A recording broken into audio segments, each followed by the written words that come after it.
Hey everybody, it's Chris here with Off-Road Farm, and I thought while I had the front axle and the whole front clip off of this truck, it would be a good time to reinforce the very front section of this frame where the front bumper will attach to. So, let me show you what I've been working on. So this is how the passenger side turned out. Here's the plate that I've welded on the inside of this frame, and then you can see I've added these round pieces here. Now I didn't have any pipe or tubing that was the right size, but I did have some solid bar, so I was able to take and just drill out the center of those. And adding these in here is really going to help reinforce this area. This should add quite a bit of some rigidity and some strength. So this is the basic shape that I came up with here. Now, the reason that we have this big cutout here is we are going to be doing the Off-Road Design steering box brace kit, and part of that needs to go in here. So that's the reason for this cutout. Now how I got to this shape was pretty simple. Some of that X-Paint remodel cardboard that I've told you guys about, I just cut out a piece, I laid it over here, I traced the outside of the frame because I couldn't get in there with my fat fingers to do the inside. So then I took that over to the table, I laid it down, and you have to remember it was going to be too thick because of the thickness of this frame. So I went around the whole way with a 3/16 and came back inside and traced that out, and that's my basic. So then after I plasma cut that out, I get it in here kind of how I like it, and the way I'm trying to do it, so I'm trying to actually make it like a outside box corner, I guess you would call it. I'll show you here in just a second. So that way I have a nice good place to weld to where I can set that weld. If I tried to put it inside flush, I'm not gonna get as good penetration, is my worry. So that's why I'm trying to set it up kind of like that. Alright, so this is my plate for the driver's side. It's not welded in yet. I just got it set in there, and you can see this is where I'm going to add that tubing. So it was really simple. All I did was I just took a caliper with the depth gauge on it, went through and I measured all my holes, and then I cut that cold rolled at that particular size for each one, and then I just went ahead and drilled out the center. So as I've already said, we are using this Off-Road Design steering box brace, so we need to make sure that we're going to be able to access this top bolt. So I did have to cut just a little bit off there, then I just put a really slight radius in there, and just make sure that you can get a socket on that bolt so that we can tighten up that steering box. And if something ever should happen, we have to do any steering box work, we'll actually be able to get that off without having to cut a bunch of this off. Alright, so now we're almost ready to mark our holes so that we can drill those out for our little pieces of tubing. So let me show you how we're going to do that. So I got a magnet here holding my gap right.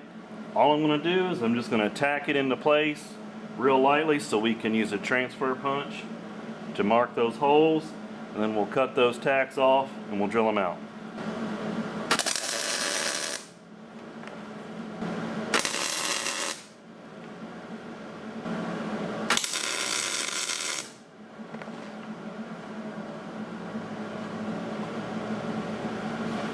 Alright, that should be enough to where we can make our marks.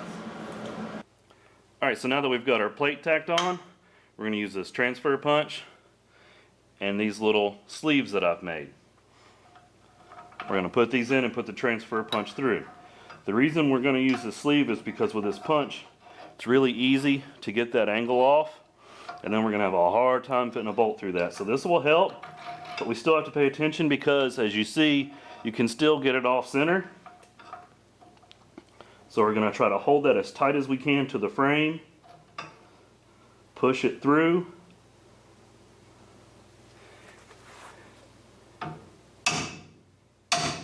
and give it a nice tap. Yeah, we got a nice mark there. So go ahead and we'll do this for all 4 of these holes. Alright, now we got them all marked. Now we got to cut our plate off. We'll drill out those holes. We'll go ahead and we'll tack these on there, and then we'll be ready to weld this into place.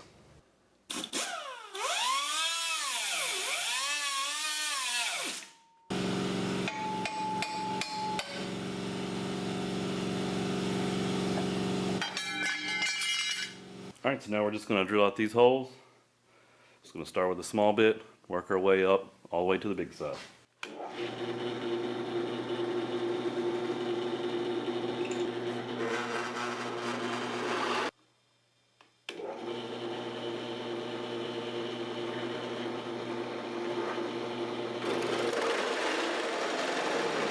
Alright, so now that I've got all my holes drilled, it's time to try to tack these sleeves on. Now the best way that I've found is we're going to go ahead and we're going to put a bolt and a nut on it. It's not tight in there. I mean, I can still turn it. We just want to make sure that our plate is fairly lined up. And we're just going to hold it and we're just going to put a tack on it.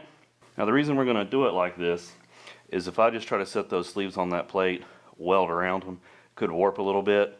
And then those holes might not line up. And we could have some trouble getting our bolts through. I had a little bit of trouble with that on the other one, so that's why I'm going to try this one like this.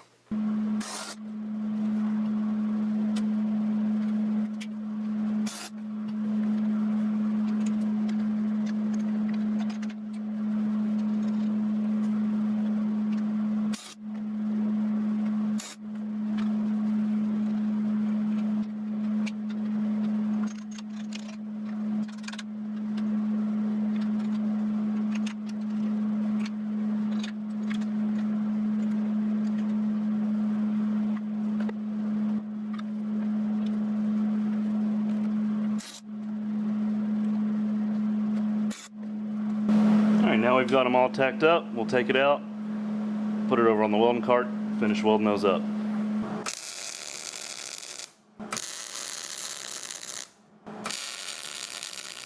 Damn, I think I'm out of welding gas. So it looks like somebody left the gas on, probably me, and we're out of gas. And this is the middle of the coronavirus, so I don't know if we can even get any more right now. So I fired up the old Tombstone and we'll see how that goes.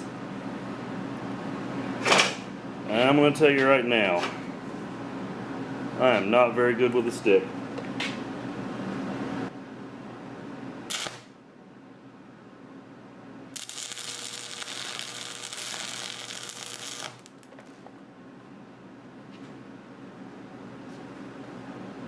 Might be just a little hot.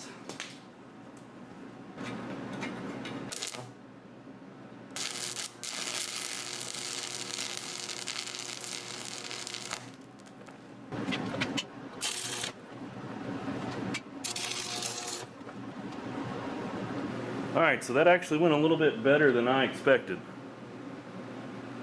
So now I'm going to try to weld the plate in here, and we'll see how that goes. After we get this plate tacked into place, we're going to go ahead and we're going to weld it. Now we're going to do 1 to 2 inches at a time, that's it, and then we're going to skip around and we're going to let that plate cool down before it gets too hot. Went a little bit better. So as you can tell, I am not the greatest stick welder. If you are stick welding like I am here, make sure before you restart your next section that you clean off any slag where you're going to be starting or stopping. So I had some of the stick welding that I had done, had a lot of porosity in it in a couple spots, really right here and right here. So I went ahead and I ground those out. I went back and I MIG welded. Also did a lot of the bottom. The bottom still looks like hot trash, but hey, it's 2020, so that's kind of the theme going right now. Just wanted to take a minute and say, I'm sorry, I know I didn't post a lot of videos in 2020. I think we can all pretty much agree 2020 was pretty much a disaster.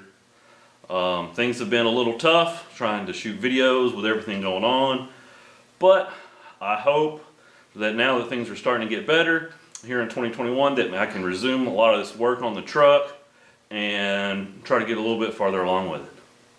Alright guys, thanks for watching. If you like this video, do me a favor, hit that thumbs up, and if you want to see more like it, please hit that subscribe button down below.